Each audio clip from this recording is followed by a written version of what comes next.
Good morning, golf fans. It's your boy, Gsluke, here with our showdown and prop preview for round 3 at the Farmers Insurance Open. Looking forward to moving day, of course, one day earlier than usual, but ready to go after, try and get a little bit of profit in our pockets after what was, at least on the prop side yesterday, not my best performance, but for showdown, ended up about a 3x day. So when it was all said and done, it was about a break-even day, so I can't ever complain about those.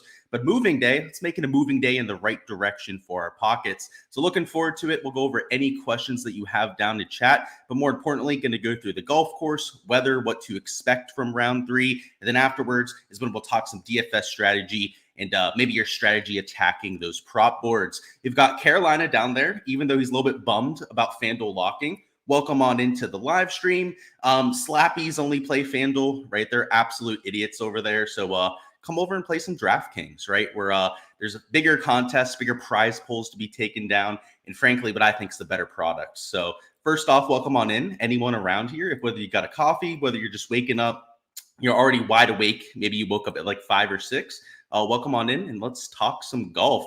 So in terms of our golf course, it played pretty much right as expected, right? Maybe slightly more difficult as the course starts to dry out. You can see in day 1, it played slightly under par. And then yesterday, you had a 0.29 over par average. Now, we can look at the North course, right? That, of course, played a lot easier than what we had on the South. In fact, about a whole 3-shot difference between the two golf courses, which was huge for Showdown, right? I advocated for playing no one from the South course. And if you take a look at the top scores from round number 2, you'll see that Matthew Pavon shot a 7 under par, but outside of him, Bramlett, who got the 6 under, Mackenzie Hughes here at 5 under par, you didn't want any of those guys in your lineup. So there were a few guys that went off once again. That's almost always going to be the case, pretty much no matter how difficult the golf course is going to play.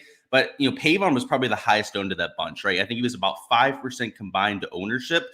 And a lot of these other guys like Mackenzie Hughes were like 2% owned. Bramlett, I think, was sub 1% owned because he was playing on the South course. You didn't have to have them, right? There were only a handful of lineups that had them to begin with. And unless they had the absolute nuts of a Steven Yeager, Patrick Rogers, etc., it didn't make that much of an impact in the GBPs. At least the ones that I played in didn't have any of those South course guys in the lineups. So that was good to see. That was solid. But here for round 3, looking ahead for today's action, you don't really care about all that, right? It's a completely different course. We're only looking at the South course, which is, of course, going to change a little bit going here into moving day. And the pins can sometimes be set up for scoring, right? You'll see that at the Farmers on years where it's a little bit more difficult. Sometimes we get some cupcake pins. Some tee boxes even moved up out there for Saturday. Today, right, it'll be Friday, right, because of the days moved up. But the issue is that that's not how they've set up the golf course. So I already went through pin by pin last night. When we get to the prop section later, we're going to do a full hole by hole breakdown. But these pins are tough. So the tee boxes we're not going to know about until they start play. We're not going to know about preferred lies until they go out there and start play. If they don't have preferred lies, and if all the tee boxes are played back like we usually see at this event when they want it to play more difficult, they've got these pins and locations that are going to make this play significantly more difficult than what we saw for the first few days. And just for a few examples, a lot of the longer holes, the ones that are 500 plus yard par 4s, some of the holes that are like longer par 3s, or that are like 220 plus yards, are all back pin locations. And you'll see on here, like this one in 12s, like back there in the back middle, that hole's incredibly difficult. It's like a 520 yard par 4. And essentially, if these guys are missing the fairways, and another thing I have to add is we're going to have to see if they cut down the rough at all. If the rough is still out, there's no preferred lies, and they have the tee boxes back, this 0.29 over par scoring average is going to skyrocket. And by skyrocket, I mean at least a stroke over par.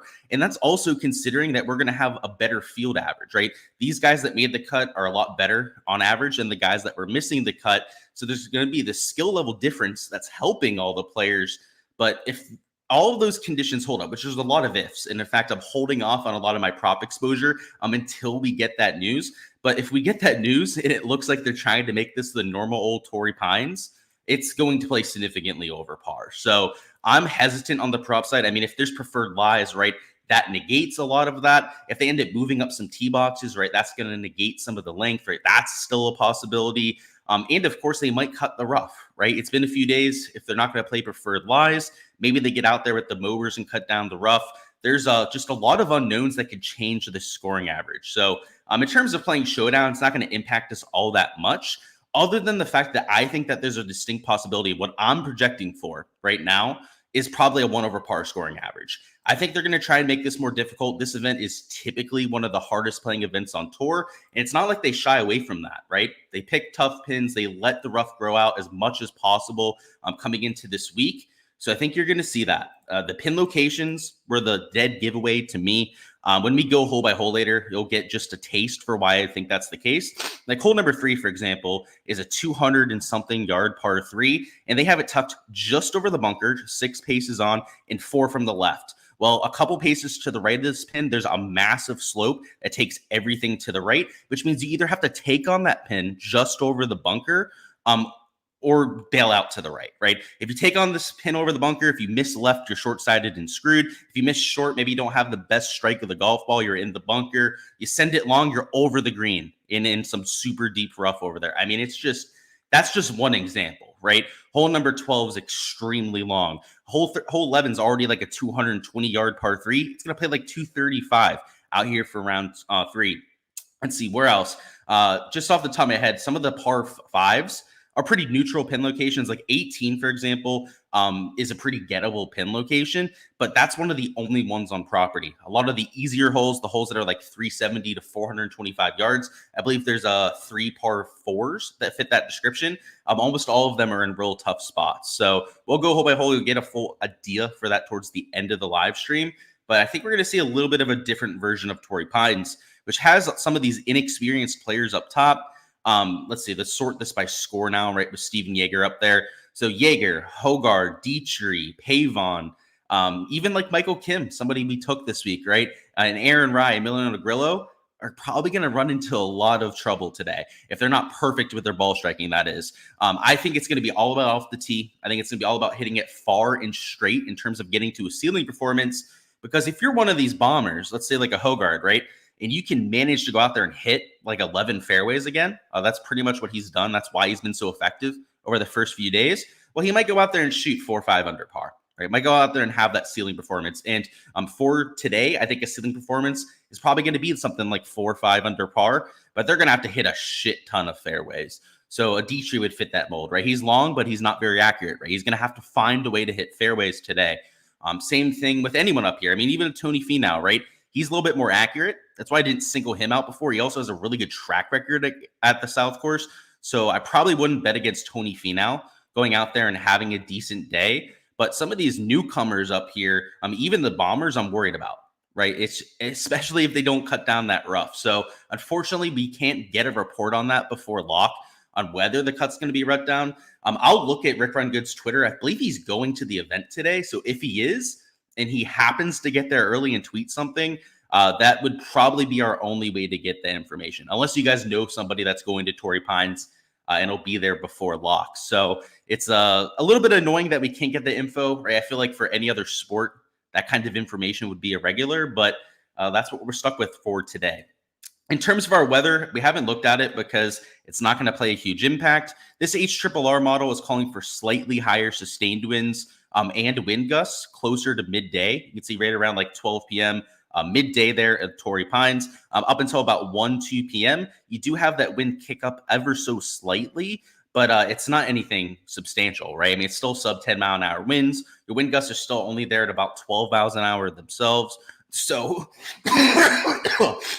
sorry, still a little sick here. But as I was saying, it's nothing substantial, right? So it's not going to blow them off the course. Maybe it plays ever so slightly more difficult from the weather perspective, but that's not the reason I think it plays more difficult, right? I think it's the tee boxes that they're going to move back on. I believe it's like 7 to 8 were moved up. I know 14, 15, and 16 were all moved up there for rounds 1 and 2. It's more so that the pin locations than anything, right? Than the fact that I think it's going to be super windy out there or anything like that. Let's hop into DFS now, talk through some of the Showdown strategy for today, and then afterwards we'll talk through props. Get some coffee in me, and let's go back to chat. Yeah, man, I said the same thing when I saw the pins. I was like, okay, so they're trying to battle back a little bit. I feel like the agronomy team, especially with that long rough, takes pride in having a low winning score. And when you have 12 under winning through 2 days, which is normally the winning score, you have to feel like they want some revenge. So when I saw the pins, I started to smile a little bit as a golf fan. Looking at the stats from Wednesday, what stood out that would put you on Rogers in Vegas? It did not look like their stats were popping from the day before. Well, let's take a look then. Why not? So they played didn't they play the stadium? No, they played North Course yesterday, right? That's why they had those good rounds. Let me bring up PGA Tour and we'll look. Honestly, I can tell you with Vegas, the reasoning for playing him, we actually talked about him on stream yesterday. I know you said you couldn't make it yesterday, Travis, so you probably didn't hear it. But Nick brought him up, and he's just a birdie maker. I played him in my 4-round stuff this week because he's long off the tee, and he was a birdie maker. And I think that's probably what it was for him. Patrick Rogers is similar, right? He's a streaky off the tee player and also somebody that makes a lot of birdies. But let's find the stats for you, right? Let's look at the shots gained to see if anything would have led you to those players. So where did Vegas end up, right? At -1, made a hell of a run at the cut. I mentioned yesterday that I didn't think he had any chance to make it. And if it weren't for that bogey on 16, he would have had a much better shot, right? He would have been, one off the cut line at that point. Just needs one more putt to drop. So got a lot closer than I thought he would. But in terms of his round 1 stats, he lost a bunch putting, right? He was decent off the tee. So that's really the only positive there. It's more so the long-term fit, right? We know he's a good off the tee player, so at least he was still doing that. The approach play wasn't horrible, right? I mean, he lost strokes, but it wasn't like he lost 2 or 3 strokes like he did with his short game. And he's not a very good short game player. So the fact that he was like losing this much around the green and putting doesn't put me off of somebody like a Johnny Vegas. He's extremely streaky. So if you look at his round 2 stats, let's look at his putts per GIR, right? 1.47. That was number 3 in the field. This isn't nearly as accurate, right, as a shots gained putting would be, but that's impressive, right? He's normally not a very good putter. He clearly made a lot yesterday as the 3rd best putter in the field, at least per that metric, which again is very misleading, but it's all we've got out there for the North Course. It's streaky players like that. And let's look at Patrick Rogers. I would have to imagine that P. Rogers profiled pretty similar. But let's take a look, right? Let's confirm that. So let's say Patrick Rogers is in 10th place. Good for him. Played him this week, so that's why I say good for him. In round 1, gained off the tee, the same exact thing, right? But was just a little bit less shitty, right? Didn't lose a shit ton of strokes with the short game, was just kind of off there for round 1. And long term, he's the kind of guys that we love taking in Showdown, right? He makes a lot of birdies when he's playing well. He's very streaky off the tee and with the flat stick. He's never good on approach. Even on his good rounds, he normally only gains like half a stroke, maybe a stroke to the field. It's him going out there and gaining like 2.5 off the tee, gaining like 3, sometimes even 4 strokes in a round putting. So those are just poppers, I would say, right? And I'd say the more wild one was Vegas going like +6 to -7, but it happens. They're those type of players, that's for sure. Garrick Higgo's like that. Garrick Higgo is a very streaky player. He'll shoot a 75 one day and then a 62 the next. They're just guys that are known for that. And a lot of them are 6K players, which is why I love going down into this range when we're making plays. Alejandro Tosti kind of rubs off like that kind of player. He's a very streaky kind of guy. He's a very fiery, and those type of players, kind of like a Terrell Haddon and a John Rahm, right, can get scorching hot in a hurry in a good way. Just like they can go sideways, a little bit emotional in the bad way. So Alejandro Tosti is a guy we're going to be getting to kind of like that today. Even in Aaron Baddeley. Now, completely different demeanor. Right? He's not fiery whatsoever. He's a chill surfer dude pretty much out there with Aaron Baddeley. But he can get real hot with the irons and the flat stick. So we'll talk through our 6K range, but it's those kind of players that profile that same way. And we definitely have a few in the player pool for this time. Let's see where we at. No more Pro-Am pins. Were they playing Pro-Am? Did I miss that somehow? I don't think they were playing a Pro-Am. But you're saying from last week probably, right? The Pro-Am pins? Dude, last week the pins were terrible. I mean, it was embarrassing how easy some of them were. And he moved up the tee boxes on Sunday. Michael Kim actually talked about it on one of his interviews about how annoying it was that they played the course 200 yards shorter on Sunday when there was no Pro-Am going on, right? It was just the first 3 days for the Amex. And then on Sunday, without any amateurs out there, they played it shorter. It made no sense. So, yeah, PGA Tour in that Mickey Mouse golf course setup out there at the Amex is not my favorite. What's going on, Samuel? Our ball strikers still top options for sure, and especially for the weekend slate, right? So for the weekends, we got 2-round sample size. the most consistent stat over a golf tournament, it's going to be your ball striking, right? You're going to have good days putting, bad days putting. Around the greens, just volatile by the nature of the stat category.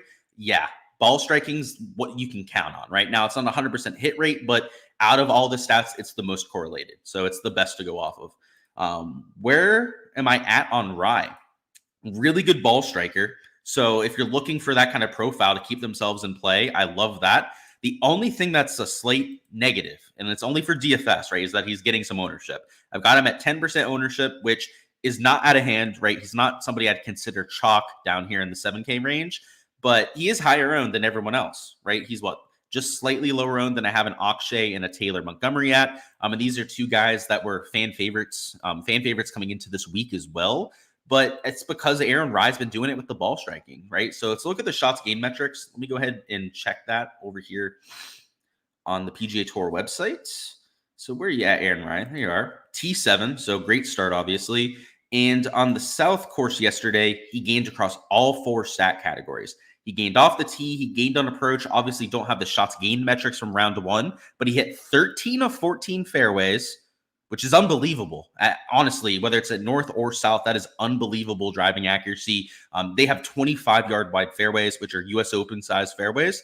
I know it was soft, but he hit 13 fairways and 15 greens.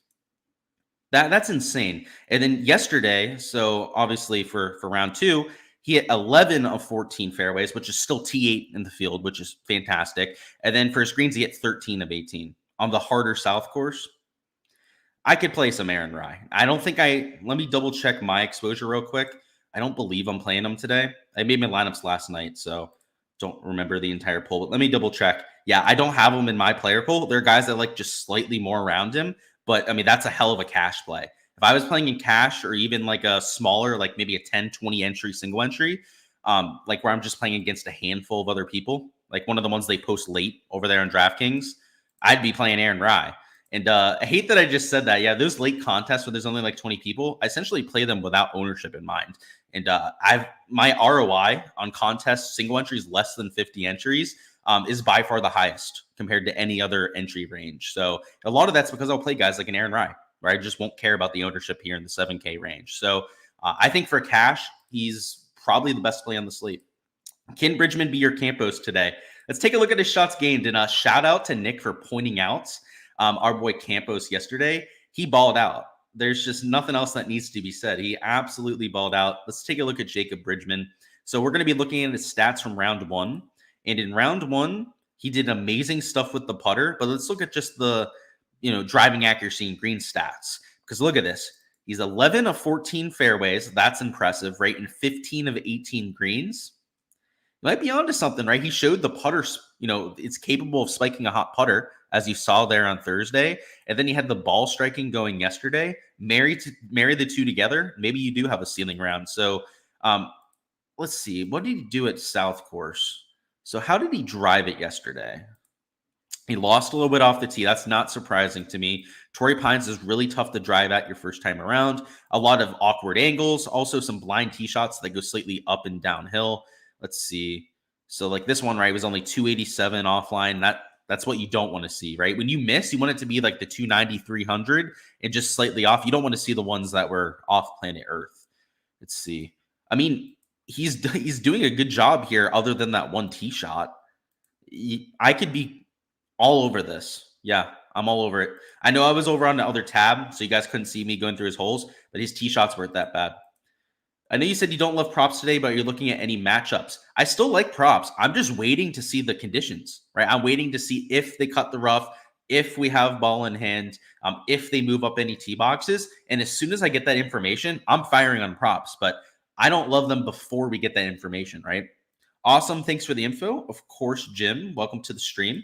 Let's talk through some of our strategy up here. So I know we got sidetracked with some questions there, but in general, for our round 3 showdown, it's going to be very typical of what we'd get for Saturday showdown. Of course, it's Friday, but same thing we would normally do for Saturday showdown.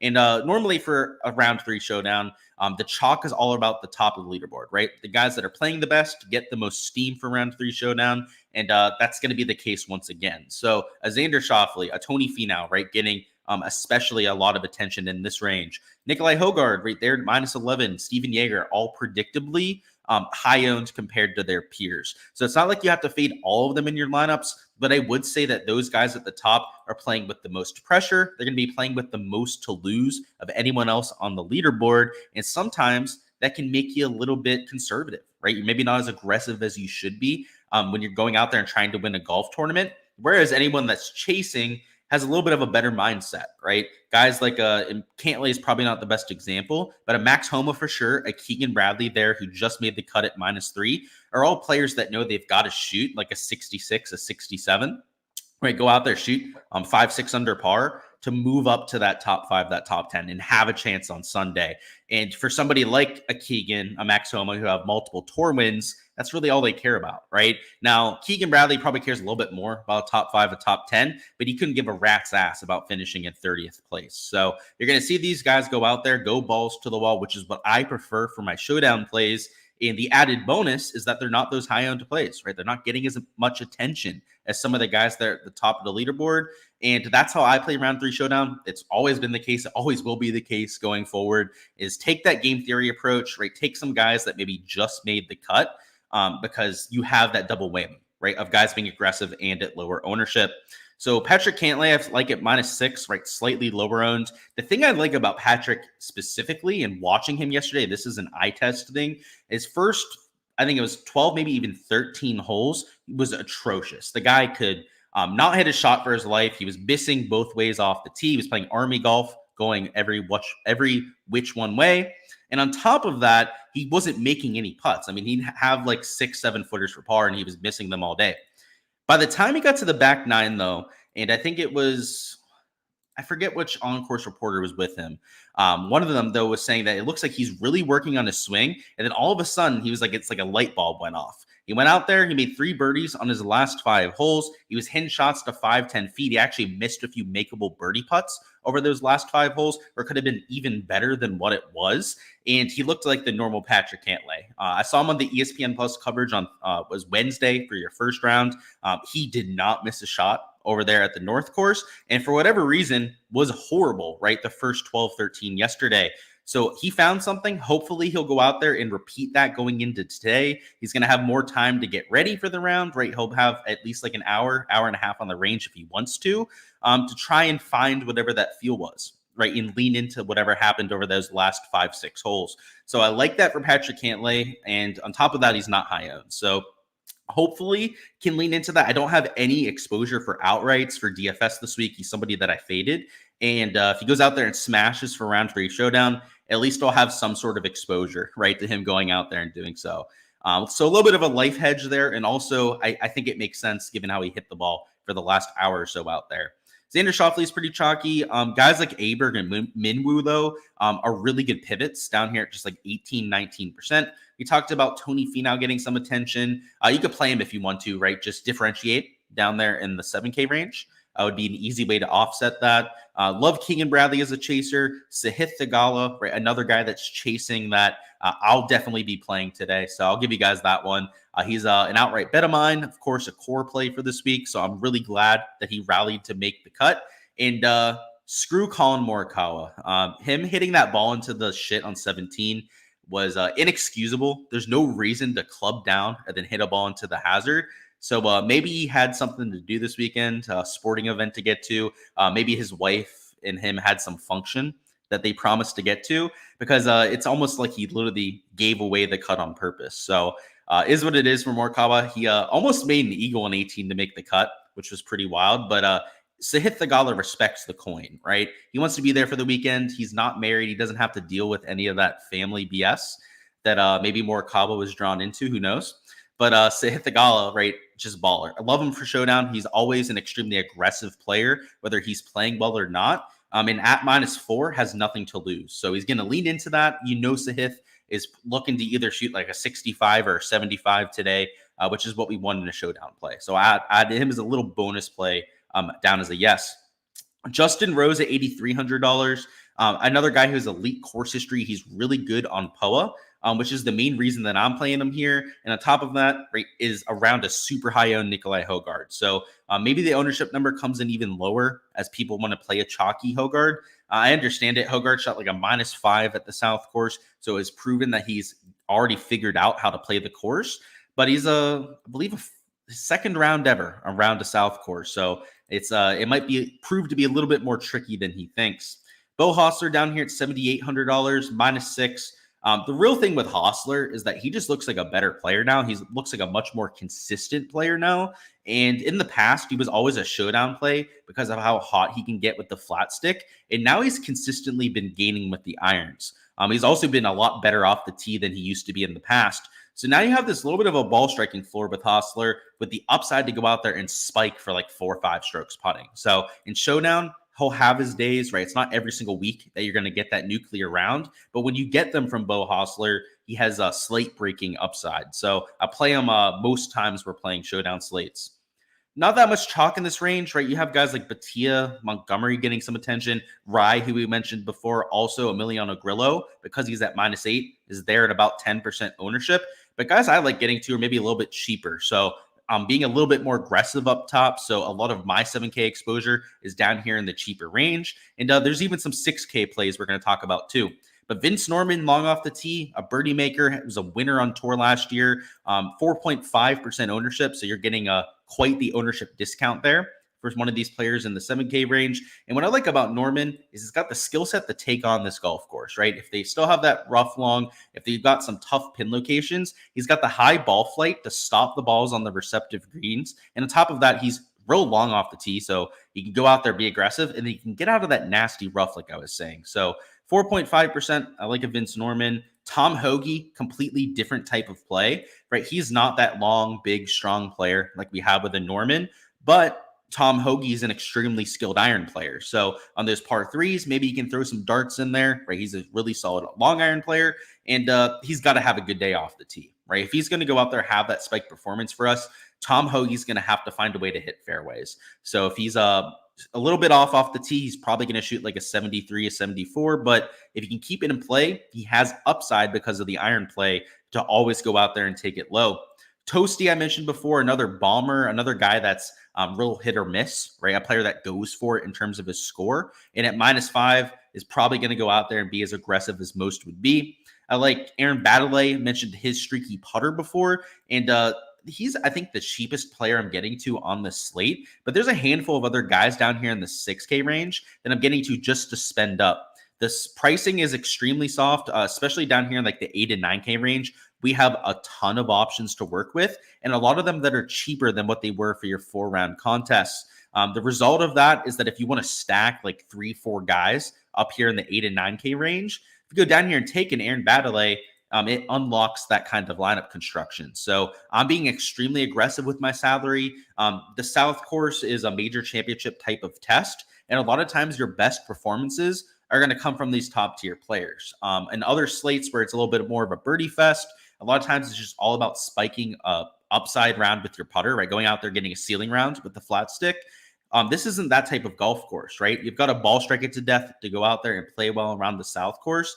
And your elite tier players are by far the most consistent. So if you can try and get at least 3 of these guys into a lineup, preferably 4 of them, right? If you're more aggressive with your salary, I think there's a lot of utility in doing that. So I'll be building a lot of my lineups with that kind of lineup construction, which is not very typical, right? I'm a little bit more balanced for most slates. I usually like taking these 7K guys as fillers, but definitely less exposure up here in the 7K range than I typically have, right? There's a lot less players that I'm playing on this kind of slate. And a lot of that is because of how heavy I'm trying to be up top. And for the guys I am playing in the 7, there are guys I'm mixing in, like even, for example, an Adam Shank I'm playing. Really good iron play, really good putter, right? So that's what I'm trying to lean into there. I'm just going lower on in terms of exposure, right? Maybe rather than playing 25, 30% of somebody like an Adam Shank, I think I'm in like the 16% range, right? So I'm just going for that 2x leverage on somebody like him rather than the more aggressive profile that I normally take over there in the 7K range. So that's all I've got there. We'll go over any questions and then talk some props. Let's see. Thoughts on Hogard over 69.5. 69.5. What site is that on? Is that for Eurogolf or something like that? or because he's not at that number on any site that I know of. And if he is, let me know what site because I haven't seen that. Do Hardy or Hubbard make sense for a single entry? I think Hardy more than Hubbard, but Hubbard's kind of like that Tom Hoagie profile, right? Like, so if Hubbard goes out there and gets real hot with the irons, he's also a pretty streaky putter, does really well on POA. So long term, right, a lot of his spike rounds probably have been on POA grass. I don't hate it. No ownership. Now, like a Tom Hoagie, he's going to have to absolutely stripe it off the tee, right? He's going to have one of his best rounds off the tee to have any chance at shooting a low round. But if he does that, he has everything else going. Right? We know he's going to be down in with the irons, especially if he's hitting a shorter club in. And the putter on POA, this is a much better shots gained putting number than he has on pretty much any other surface. Right? He's like a career loser on bent. I believe he's a career loser on pretty much every grass type. So that's interesting. I like Hubbard, and who Hardy was the other one. I could see Hardy. He's more of like the bomber type of build we're looking for, so probably a little bit of a better path to the optimal. Pavon and Dietrich. So I'm okay with both. The issue I have is that they're both higher owned than they should be. And on top of that, they're dealing with pressure, right? So like Dietrich has never won a tour event. He's going to be feeling it, definitely being up there in like the top 5, top 10. And Pavon, the same thing. And they both just had ceiling rounds on top of that. I don't like trying to tail those ceiling rounds, right? I think if you're trying to play those guys, you were late to the party, right? You probably should have played them yesterday. And to assume they go out there 2 days in a row, tear up a really difficult golf course is, I think, a little bit of a stretch. So I normally don't get to those kind of spots. Thoughts on Homa versus Minwoo in a head-to-head? I would go Homa all day. I'm not trying to pick on these guys that haven't played here very much, but I kind of am, right? Minwoo is his first time ever playing the Farmers Insurance Open. You have Homa, who's a former winner. So depending on the juice there, Tyler, I'm assuming there's some juice going Homa's way. I would eat a healthy amount of that for sure. Any love for Moore? Ball striking looks pretty good. So for Taylor Moore, yes. And he's one of my sleepers, so I don't want to spend too much time on it. But let me go over here to the shots game tab, and we'll take a look at the ball striking stats that you're talking about. So 1 second while I bring that up. And the reason why I like him is he's good at comp courses that I have for this track. And on top of that, he's been really, really good this golf tournament at hitting fairways and at hitting greens regulation, which is what has been plaguing him for the longest time. He's been missing cuts a lot more than what you saw there last year, which is surprising as somebody that won on tour last year, somebody that was a pretty damn good rookie when he came out too. Had that, like, I don't even know if you call it a sophomore slump. It was almost like a junior slump right out there in his third year. But let's take a look at the shots gained. And it's from round 1, right? He gained off the tee. He gained on approach. That's huge. He has not done that for quite some time. And then the putter was a slight negative. Yesterday, he shot, -1 at the North Course, so that's not a good round. Let's take a look at just like the greens regulation stuff. So in round 2 specifically, he only hit 7 fairways. That's kind of what we've been used to seeing the last few months, unfortunately. But he hit 15 of 18 greens. So my guess is that he just could not make a putt. And I mean, if you look at this, right, 1.93 putts per green regulation is one of the worst numbers in the entire field. So he was really struggling with that flat stick.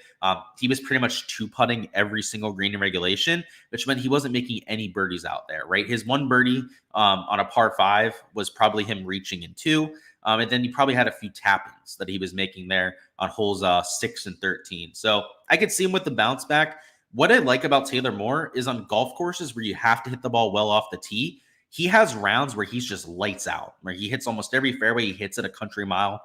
One of the longer players that we have, especially for his size on the PGA Tour. And on top of that, a really good putter. Like pretty much no matter what surface you're on, Taylor Moore is going to be a plus putter. So I like that. So Bovada, you can get him over 69.5. Yeah, I'd take that. Now, I'm assuming there's juice attached to that, David. So you might want to let me know what that is. But yeah, I would take that over. Homa is only -120. You're hammering. Oh, what a sports book is that, Tyler? Let's take a look at a Hard Rock Bet. I would love to join you on that. That's sick. So is that just a head-to-head, right? So it's going to be like a custom matchup. So we might not have it on here, unfortunately. But let's see. We can look. We can pray and hope. It doesn't look like it is. Dang it. Yeah, Homa's on any matchup. You get Aberg versus Thagala, Hardy versus Pavon. Yeah, that's unfortunate. They don't have my guy Homa. What's his 3 ball? Who's Homa playing with? Oh, this is gonna be tough. Oh, there he is. Playing against Minwoo Lee and Austin Eckroat. He's only plus 120. See, I want that head to head, and I only want that minus 120 juice. That's a real solid lean there. So nice catch, Tyler. That's gonna be a heck of a prop for you. Let's see. Bovada, yeah, Bovada, a little bit sus out there as the offshore, but they've got some good lines, that's for sure. Yeah, Hard Rock doesn't have it. I wish, but it's on BetUS, BetOnline, and other offshore sites. Or there you go. Anyone else wants to tail that? Check it out on some of those sites. Smash the like button. What Samuel said, go ahead and do that. And let's talk some props. So if you have any questions when it comes to DFS, let me know. This is not going to be a slip that we're entering. I was just brainstorming before, but we'll talk about this board here in a second. So let me refresh this. Let me go over onto Prize Picks and refresh this board. All right, looks like we're good over there. And talk through this board. So like I promised before, we're going to go through these pin locations. So let me bring up Torcast and let's get this thing rocking so I can show you guys why the pins look so difficult here for round 3 and why I'm going to likely be holding off on entering anything until we get a few pieces of news. So if you're looking for just a slip to tail, this is probably not the stream for you. I'll just say that right off the bat. We're probably not entering one here on stream. But what you are going to get is a game plan to attack the board once we get that information. I'm not Nostradamus. I don't know if they're going to cut the rough. I don't know if they're going to move up tee boxes yet. And I sure as shit don't know if they're doing preferred lies yet. And all 3 of those are like half a stroke differences. So if all 3 end up going in the easier direction, this thing can play under par today. Whereas if those 3 pieces of news go towards the harder direction, it might play 2 strokes over par. So again, if you're here just looking for a slip, it's not going to be the stream for that. This is going to be much more information based, and we're going to be going over a game plan to attack the board. If you're here for that, then great. Stick around. This is for you. So let's go through this. So hole number 1 is a back left pin location. It's a little bit forward from where we had it for rounds 1 and 2, but it's tucked over here towards the bunker. So if anything, this is a slightly more difficult pin. You're going to see a lot more people bailing out to the right, not giving themselves a really close birdie look, because if you do just tug it a little bit, right, you're over here in this bunker, and then you're playing down grain, downhill to this pin location, and you're going to have no chance at getting it close. You'd have to have a perfect lie. You'd have to put a ton of spin on the ball to have any chance to save a par, really, or at least have a like sub 10-foot putt to go out there and save a par. Maybe you make the long comebacker, right, and save par that way. But you're going to see a harder scoring average at hole number 1. That's for sure. The only thing that could change that, and I'm going to put this disclaimer on like every hole, is if they shorten it up, but it's only 459. So there's almost zero chance they do that. Hole number 2 is 379. So this is one of the shorter par 4s that is scoreable, especially if it's going to be real receptive out there. But they put it back in this back right corner. You have a little bit of slope that's going to help you to the left here. But because it's so soft and because everything's like a dartboard at this point, you're not really going to get to use that slope, right? It might give you a little bit of a tug, but rather than taking shots that are missing a hole 15, 20 feet to the left and dragging them to within 10 feet of the hole, it's probably only going to go about half that distance. So it's maybe not as helpful as it would be for most years, where it'll play firm and fast and you get shots that kind of like bank down this hill. It's not going to be as severe this time around.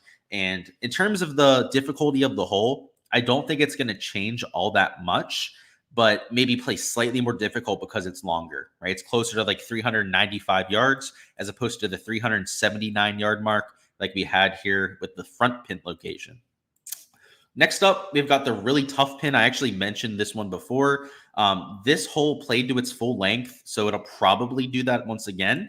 And the pin location is devious. It's just over this bunker, over this left edge. You've got this slope that I was talking about to the right that is going to take balls down to this lower level. If you miss left, you might even be in the trench, the whatever you call it, ravine down there to the left side. You miss long, you're going to get catapulted down this slope even further away. And the only real way to get it close, and it's going to be like a 200-yard shot, maybe like 185 yards because it's a front pin over here, is to take it on and just hope you hit the perfect distance, right? There's a little bit of hidden hope out here for hole number 3. And unless they move the tee box up, I don't see it playing any easier than what you had for round 1. That's for sure. Let's go to hole number 4 now. So hole 4 is in the back middle. This was already one of the longer holes, right? It's already 480 with this front pin location, and they've got it tucked away in the back. In fact, it's like 30 yards back, maybe 20 yards to be conservative about it. So it's going to play at least 500 yards. You have a lot less green to work with. It's shaped a little bit like a dick, so I want to move on from looking at this green. But yeah, it's going to play in the back spot there. It's going to be like 500 yards. And it's the dick-shaped green, which I find really funny. 5 is in the back right. It played about 453. It's going to play to about the same distance. It's tucked just a little bit further back on the screen. So this pin location is not going to change very much. Again, it's just a little bit longer than what you had for the first few days. And let's see, where did they have the tee box? They played it from the tips out here. I don't think they can play it from back there. So yeah, it looks like it'll play very similar to what you had days 1 and 2. Hole number 6 is a middle right pin. It's a little bit closer over here to this right side bunker, and a lot of the slopes here aren't helping you, right? So just over this pin here, if you're in this right green side bunker, you have a slope behind the pin that might take you away. You also have these slopes over here to the right and coming towards the front of the green, which are going to take some of your shots and repel them backwards. So I would say this pin location is marginally more difficult than what we had for days 1 and 2, but not by much, right? It's a little bit shorter, so it has that going for it. This isn't really a par 5 that many people are reaching into to begin with. And if you do reach into, you're still going to make your birdie. You're still probably going to have an eagle look if you do so. But in terms of getting up and down, I would say that this pin location is a little bit harder than what you had with this one in the back corner. You have a lot of room over here from the right bunker to get up and down, and it's a lot more flat, right? So if you look in this back plateau, where you had it for rounds 1 and 2, there's hardly any slope to worry about, right? So if you missed over here to the right, you had a pretty straightforward shot to get it up and down. Even in this bunker, right, you didn't have any slopes to worry about when trying to hit a bunker shot. Over the green, right, there's not a lot of slope going from back to front. Over here where they're going to have it, there's a lot of slope, right? There's slope all around the pin location. That's why I think it's going to be more difficult, even though it's a little bit of a shorter hole. Let's see, hole number 7 is like a back middle pin location. So it's over here where this whole shot 2 actually ended up, over here on the left side. I would say that it's maybe a little bit easier than what we had for rounds 1 and 2. The only real bad miss here is going to be to hit it over the green and have it roll through this fairway area and into the rough. So if you miss left, I think you're going to see guys double this because they're going to try and hit the perfect shot and get up and down for a par and end up leaving it short on the slope. You might even have a few guys blade it over the green. Wouldn't surprise me. And see them go into this back bunker. It should be easier, right? If you hit your good shot, you're going to be rewarded a little bit better than what you had with this pin location that was tucked over the bunker. But you also have, I would say, a greater miss and a greater penalty for missing that green. All right, let's get some coffee in me. Let's look at chat, and then we'll hop into the rest of this. Minwoo versus Finau. I wouldn't bet Minwoo versus Finau. I think Finau is probably the better play, but that's close. Any 7K or 6K golfers to take into consideration. I talked about a few, Samuel. So if you go back, there were like 3 or 4 I talked about. Check those out because those would be my main recommendations for you. Cantlay plus 100 versus Homa.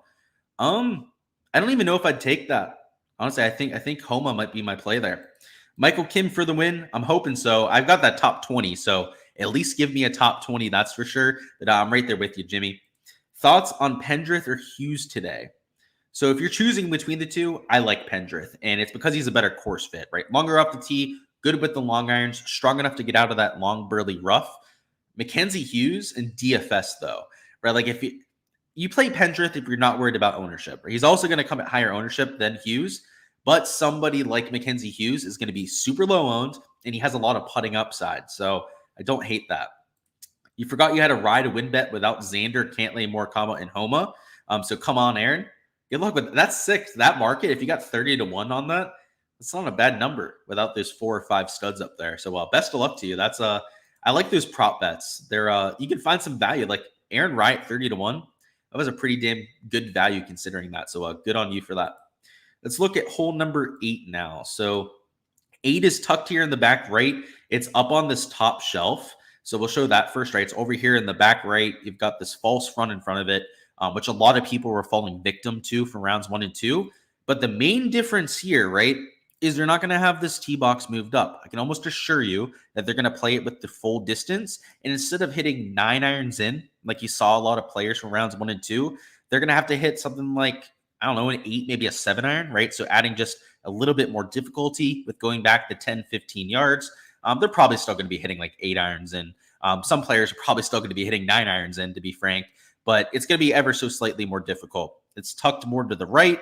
Any left or right miss is going to be penalized just a little bit more because it's over here on the back right. And if you go over the green, you're absolutely screwed. Finally, we got hole number 9 there in the back middle. So this hole already played 603 yards. Well, now it's going to be up on this back shelf. So it's going to be like 620 yards.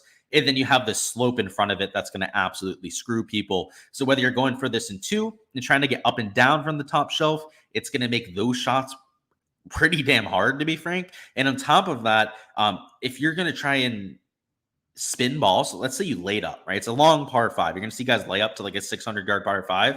You got the slope to worry about if you're spinning your wedge shot. So these pin locations, I don't know if you guys can tell, I don't think they're taking it easy on these guys. I think if anything, it looks like they're trying to spice it up out here for moving day. Hole number 10 is one of the few pins that I would classify as easier without a doubt. It's over here in the front right. Maybe a little bit closer to these bunkers, but it's going to play shorter. So hole number 10 is, I think, the second hole so far that we can say is playing slightly easier. Hole number 11 is playing in the back left. So it was already playing to a pretty long distance over here for rounds 1 and 2, but now it's up here on the shelf, right? You can see there's some slope in front of it, which is going to keep people from getting back to this pin location. And then anytime you have anything tucked in the back and in a corner, kind of like we had for yesterday, you're going to see a lot of misses and bad misses, right? People short-siding themselves to the left. If you hit a little bit too much club, you're going to have next to no chance to get up and down over here. It's what I think was already a difficult hole location for rounds 1 and 2 is going to be even more difficult here for today. Hole 12 is a back middle pin. This is one of the holes that's going to play extremely long, right? So I pointed this one out before that on paper might look like an easy pin, but it's way in the back and here in the middle. So it's going to play like 510 yards. And anytime you have to hit a longer iron in, right, you're going to have more dispersion from left to right. Any miss to the left or right over here that's not exactly pin high, I mean, you're screwed, right? If you're down over here in this left bunker, that is a real difficult up and down. You miss over here to the right, maybe you don't even get in the bunker. You're hitting a flop shot over a bunker to try and get it close. I mean, you're going to see some bad numbers over here at hole 12. So playing longer, the only real defense is, right, is if they move up the tee boxes, which if they do that today, let's put it this way. I'm glad if they do that, I'm going to be real glad that I didn't put in a ton of prop exposure before that. But also, I'm going to be really disappointed with the tour. I'm just, I want them to make it difficult for once, right? Like, come on, let's let these guys have some fun out there. Hole number 13 is a par 5. It's tucked over here on the left side. It's a harder pin location than we had for days 1 and 2 because it's not down in the valley, right? This valley pin location lets you run shots off this left slope or the right slope and get it close. Now, if you miss anything to the right, it's going to move another 30, 40 feet away. So whether it's a wedge shot, right, to a pin that's tucked just over a bunker, that's going to be harder, or just trying to get up and down because of the slopes here. Everything's kind of working against these players today. Hole number 14, you got a pin location over here to the left, little cove, like over here in this left edge. This one, I would say, is a pretty neutral pin location. It doesn't look all that difficult from any angle, and it's a little bit shorter. So if anything, we'll say that one's a little bit easier. So again, it's like the third pin location. That's a little bit easier. Hole number 15 is a back right pin location. This one is going to play longer than what we had for the first few days. And then once again, you have this slope bisecting the green that is going to make any shot into this more difficult, right? You're going to have approach shots that are repelled down this. You're going to have around the green shots that get exponentially more difficult, trying to get a ball up onto the proper tier and to stop around that flag stick. So I think a difficult pin location, more difficult than days 1 and 2. And let's actually go back to that. We were on hole 15 here. They moved up the tee box here too. So this was another one of the holes where they moved it up. They made it play easier than it should. I mean, look at this. They have the signage back here, right? This is where it's meant to be played from. If they move it back, just like they should on a few other holes, this is going to play over 500 yards, right? So once again, just another one of those absolute bears for a hole. Hole number 16 is a middle right pin location. They also played a shorter tee box on this hole. Not something I expect to see again. I expect them to go back to the signage spot, right, where they play this 90% of years out there, and to play it to a back pin location, right, back here in the back right. So rather than being 186 yards, it might even play upwards of 215 yards today. So once again, another hole that should play harder, which I think people thought it was playing hard the first 2 days. Just wait until you see it today. That's what I'll say, especially if they don't cut the rough and they don't do ball in hand, which we'll have to see, right? No idea on their take there. Hole 17 is tucked here on the middle left. So over here on top of the bunker, you've got some slope helping you. So I think that will help players out here in 17, but it is tucked just over a bunker. So I would say both of those even out, and it's a pretty neutral pin location. And then finally, hole 18 is the fourth hole that we're going to say has an easier pin. It's over here on the front left and undoubtedly is the easiest pin that you have on this green. So hole 18, right, was being birdied the first few days. So it's not like this is going to have a massive difference on the scoring, but you're going to see a lot of people laying up and hitting wedges into this spot. It's a really, I would say, receptive spot for wedge shots. You're not going to spin too much like you would over here on the left. There's a lot of slope on the left side of the screen. So when you're trying to hit a wedge into this back pin location, you saw a lot of people spinning it down this slope. Over here to the right, it's not nearly as severe. You still have some back to front slope here, but not nearly as much as what you have on the left. So you see guys more comfortable hitting that wedge shot. So you're going to see some people lay up at hole 18. If you go for it, it's I would say simple up and down out of this bunker to the right. Not one that I would feel comfortable getting up and down, but one that these tour players would have no issues with. So I think you see a better scoring average at hole number 18, but on, let's say, like 12 of the 18 holes, I think we're going to see a significantly harder setup. So let's look at the tee box. Did they move this one up? Doesn't look like they moved up hole number 18. So that's good at the very least. They played that one to the tips. And because of the easier pin location, I do think it'll play slightly more simple here for the last round. So we went over the pin locations. Those look more difficult. The main things to look out for, if you're somebody doing your own props today, and I'm going to go over this over with my Discord, is where's the tee box on hole 16? Where's the tee box on hole number 15? Is 14 another one they shorned? Let me see. So no, 14 wasn't shorned. Let's find a few others. I know there was a couple we went through, right? Where's the tee box on 7? That's something we can take a look at. Where's the tee box on 8 for sure, right? They moved this one up a whole tee box. So take a look at hole number 8. And then was it 6? Yeah, and 6 too. 6 can be moved back to what as well. Take a look at where they're putting the tee boxes out here for the next round. So that would be the main thing to check. The next thing is we're going to have to look out for is a tweet by PGA Tour Comms. We're going to need to see if we're playing with preferred lies or not. So they haven't tweeted it yet. I wanted to refresh this to see if we could get a little bit of an update there. But yeah, if there's preferred lies, that's going to have a huge impact. We need to take a look at where those tee boxes are and then whether they chopped the rough. So let me go ahead and actually just do a little bit of a search over here on X and see if anyone's on site yet. See if they're tweeting from the on-site. Because what? The tournament starts in like an hour, a little bit over an hour. All right, doesn't look like it. So let's go through the game plan now. So we're going to be waiting for a lot of this information, but how are we going to attack the board when that all comes through? Where are we at? 90 to 1 for $30. So we're saying $30. Yeah, 90 to 1. God damn. So you'd win what? Like $2,700. I'm rooting for you. That'd be sick. $2,700 on Aaron Rye to win would be crazy. If you had to name a bomber playing with an above average putter that made the cut, who would that be?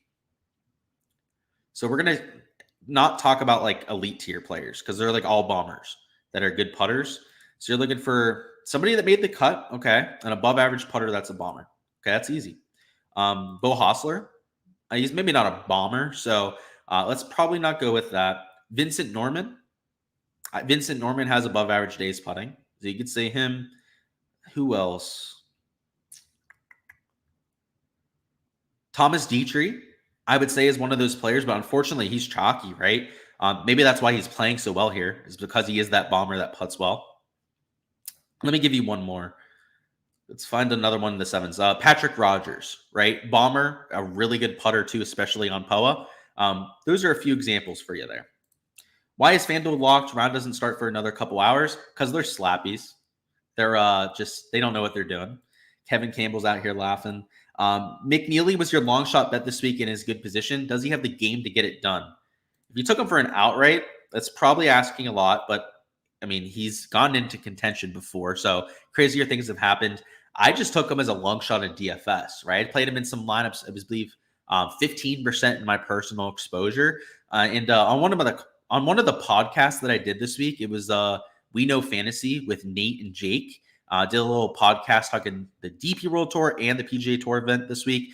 They asked for just a random 6K player that I thought would pop, and Mav McNeely was the guy that ended up taking. And it's because of motivation. I actually mentioned it on the Wednesday live stream. This is his last event on his major medical. Now, he already has a sponsor exemption in the next week, just in case he doesn't get the job done this week, but he needs a top 20 to keep his tour card. So I liked him because of that. Like, I knew that he had that riding on this week, and good for him. I hope you win your outright on him too. That'd be pretty sick, but I really hope he finishes top 20 just for his sake, right? He's battling so hard for that.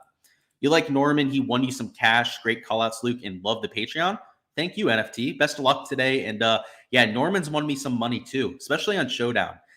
There's just guys I like playing on Showdown that I play almost every slate. Norman's one of them. Tom Hoagie, I play that guy for every single Showdown slate. Bo Hostler, right? I mentioned him earlier. There's a few other guys on there. Like, heck, McNeely used to be that guy. I used to play him for every Showdown slate because they just pop off. Like, they're the kings of being very average all week and then randomly going out there for a -6, -7. And I'm glad he's done it for you before. What do I think about the Luke List versus Pat Rogers head-to-head? Both are bombers, but List has good course history. With Rogers coming off a career round. Yeah, anyone coming off a career round, right? You kind of expect them to come back to earth a little bit. And then you got Luke List, who's like my man this week, right? He won me my longest shot outright that I've ever hit on the PGA Tour. That year was just crazy. I remember doing my preview for that. It was one of my first previews I had ever actually done on YouTube. And I liked him more than like John Rahm that week and like Xander Schauffele. And I let everyone know that I thought Luke List was a better play than all of them. And he goes out there and wins I mean, that was just great.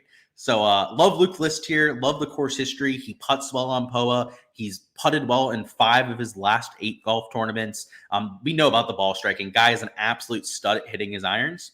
I'm all for it, Tyler. And in a head-to-head, I'm assuming you're getting probably even money odds on that. If you're getting even money odds, that's a great play. I love it. So our game plan for props now. So if you have any questions, feel free to go ahead, still throw them down in chat. But here's how I'm looking at the board. So there's been a few bets I've already placed. The one bet that I would still enter pretty much no matter what is this over on Nikolai Højgaard strokes.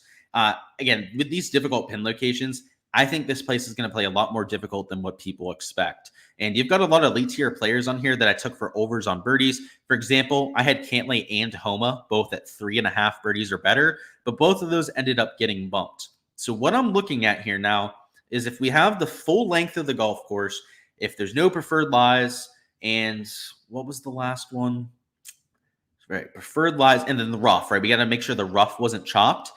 If everything is going to make this more difficult, like guys like Højgaard over 70.5 are a massive steal.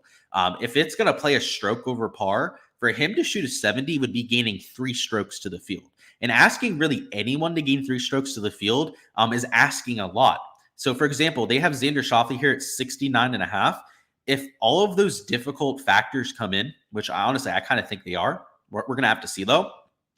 If that happens and the scoring average is going to be a 73, to shoot a 69, he's got to gain 4 strokes to the field. What people don't realize is Xander's a great player, don't get me wrong. Like, best player in this field, most consistent player in this field. All of that is true. He gains 4 strokes to the field in less than like 25% of his rounds. And it depends on what sample you're looking at. Of late, he's been a little bit better than that in terms of his results. But if you look at like the last 75 or last 100 measured rounds, it's like a 22% rate, right? That he goes out there and he gains 4 strokes to the field. So the reason why I'm holding off here is if the board ends up staying where it is and we have all these things come through, like no preferred lies, full length of the golf course, I'm going to be hammering overs on strokes, right? You're not expecting a Nikolai Højgaard to gain 3 strokes to the field. Xander to gain 4 strokes to the field. Somebody like Tony Finau would have to gain 4 strokes to the field to cover this.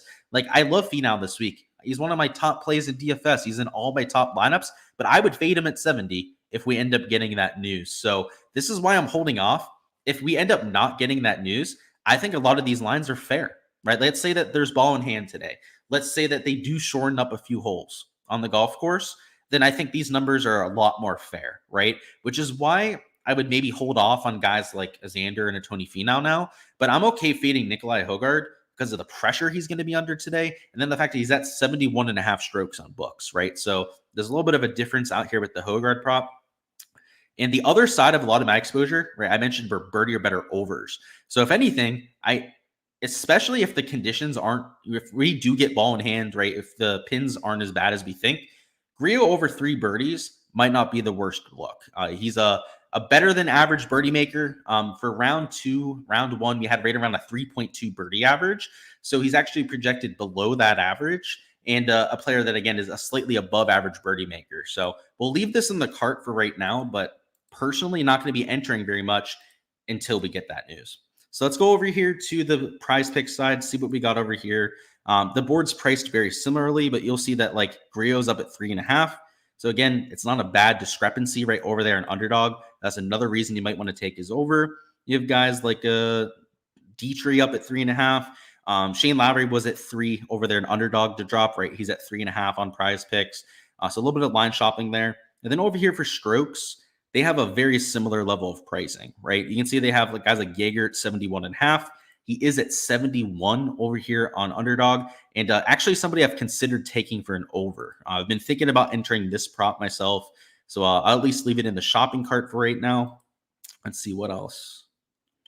Hostler, Shank, all these guys at 71 strokes. Lowry's at 71. Guys like Justin Rose, 71.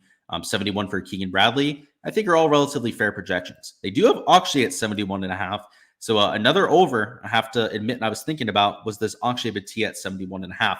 The main reason for these guys, too, is like if it plays to a 73 average, which is, again, I think very realistic for today, depending on that news, you've got Jaeger at 71, Akshay at 71. They'd have to gain 2 strokes to the field, which is a tough task, just to push this, right? To cover, they'd have to gain 3 strokes to the field. If they even just only gain a stroke to the field, which is a good round for both of these players, it's right about their 36-round baseline, right? Is gaining like a stroke to the field. So if they have an average day, they go over this projection, right? They have just a slightly below average day, and they go well over this kind of projection. So with Højgaard, I think he's my favorite of the bunch here. But yeah, Jaeger at 71, same thing with Bhatia at 71. Jaeger's at 71.5 on books, and Bhatia, I don't believe is on any of the major books, but he would probably also be at 71.5. So you're getting a slight discrepancy, and again, depending on news, these could be really good leans. Speaking of, let me check for that news on Twitter. Let me see if they've dropped anything, because we're only like around like an hour and a half away. They're going to drop this any second now, so I'm kind of hoping. Let's see. Let's refresh this. Still nothing on the PGA Tour.com's Twitter. Put it this way: if any of you guys are in my Discord here on the stream, if we get this news, immediately let me know in Discord if you guys can, because it's gonna change these lines a lot.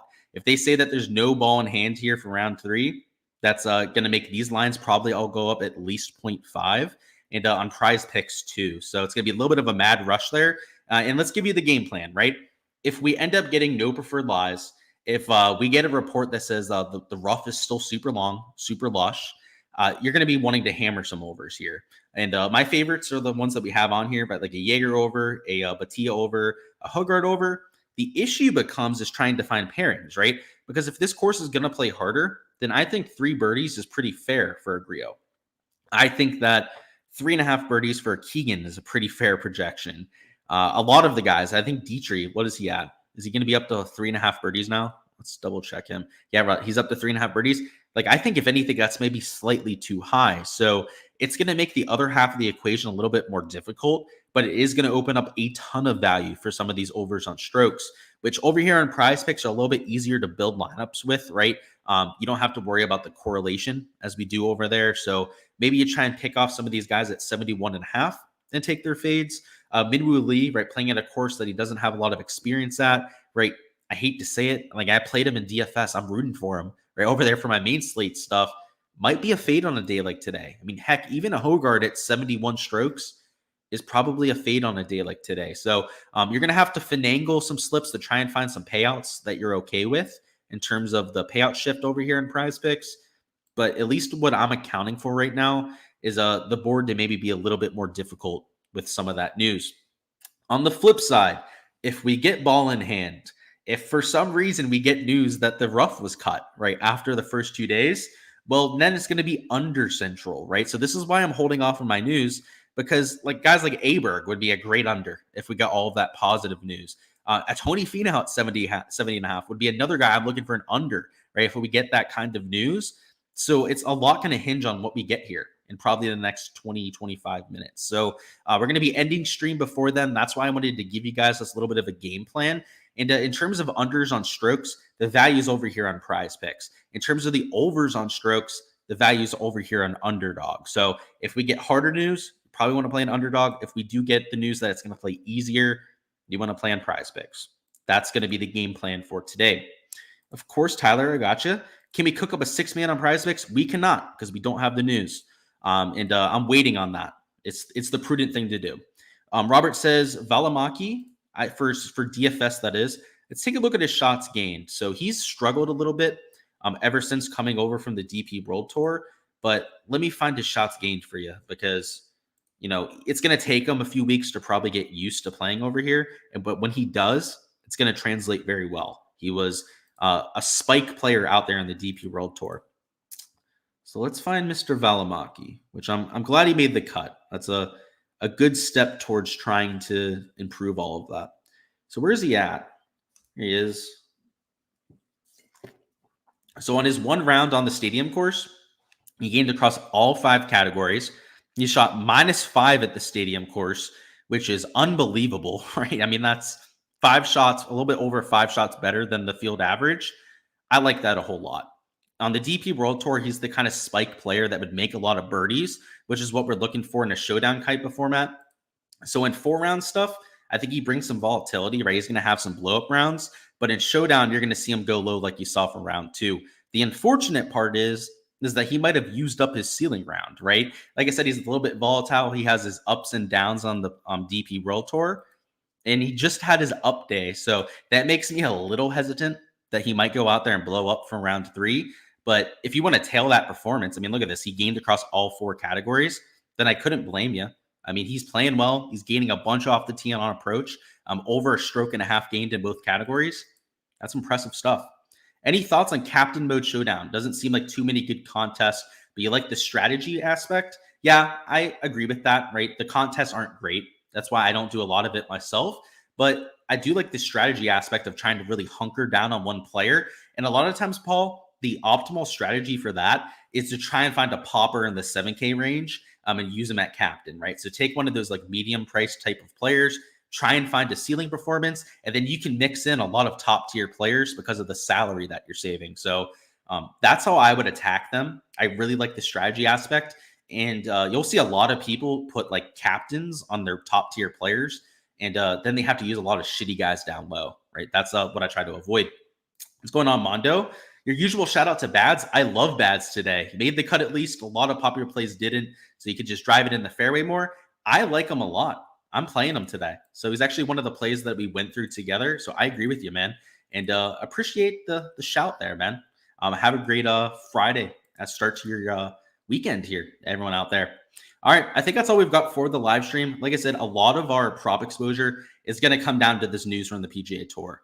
Just waiting on that preferred lies tweet, waiting to see the golf course for maybe the first like 5-10 minutes of play. And then you're going to see a lot of exposure coming out for me on the Patreon page. So if you're looking to tail that, check out the Patreon, subscribe to it on the prop section, and you'll get all those notifications. Of course, if you want my entire player pool for Showdown, all the spreadsheets that you see throughout my content, check out the Patreon for that as well. There's a DFS tier, there's a fantasy tier. That's where you'll get all the projection sheets and all of that. Then a prop tier is where you get my exposure on that side. Round 2, again, not the best for props, so we'll try and bounce back there a little bit. And DFS, let's keep it going. Showdown's been very kind to us to this point. I have a 20% 6 of 6 rate, which compared to like the 10-12% for the field, isn't outrageously high, but we've got a lot of bullets into the weekend. So I've got 30 lineups exactly. And are going to be out there for the weekend with the 6 of 6. Let's run hot with one of them. Let's go out there and take down the GPP.